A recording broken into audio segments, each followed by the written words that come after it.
I've been thinking about this week and the final 2 days. What moments of this campaign really stand out? I want to ask you all of that. This is what stood out for us.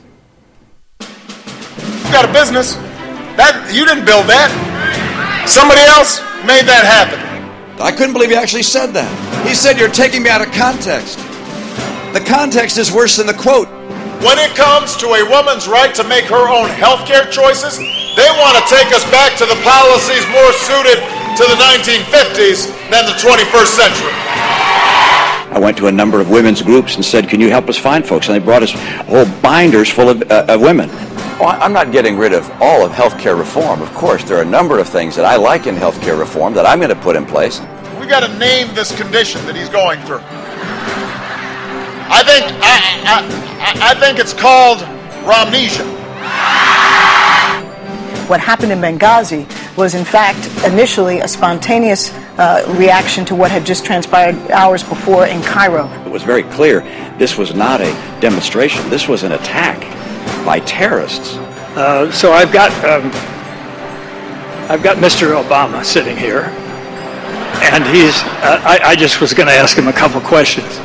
No president, not me, not any of my predecessors, no one could have fully repaired all the damage that he found in just 4 years. The 47% who are with him, who are dependent upon government, who believe that they're victims. When he said behind closed doors that 47% of the country consider themselves victims, who refuse personal responsibility, think about who he was talking about. So there it is. We're 2 days left. Mayor, what stands out for you as a moment? We'll go around the horn here with a couple of minutes. Well, the Clinton speech, when he basically put it plain that, and it used simple arithmetic, this was a phenomenally damaged economy, and now this is a president who faced challenges that haven't been seen since the Great Depression, brought it back. Yeah. But the second part of that, though, was the part where I got fired up, because I'm not reflexively partisan, was during the Republican primaries when they asked those candidates, would they accept $9 of tax cuts for $1? 10 to 1. 10 to 1. Yeah. And all of them said, no, you cannot solve this economy without a balanced approach. And Bill Clinton is making the sale in the That's why Obama's a better hours. choice, because he's got a balanced approach. What stood out for you, Mike? Three quick things. One, a stupid, irritating Republican primary that did nothing to help the Republican cause. Two, an incredibly timid and negative and somewhat cynical Obama campaign that will weaken him if he is reelected.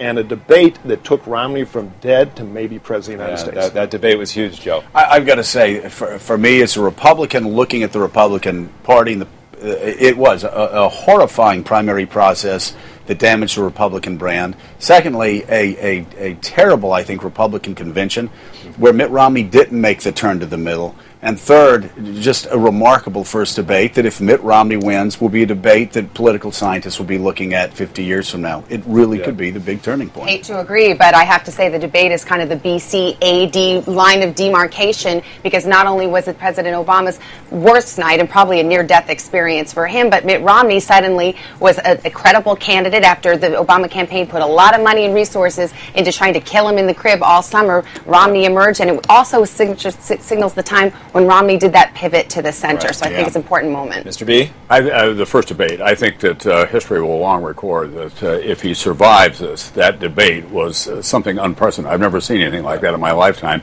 when a man who had to convince the country he was a strong leader disappeared from that stage.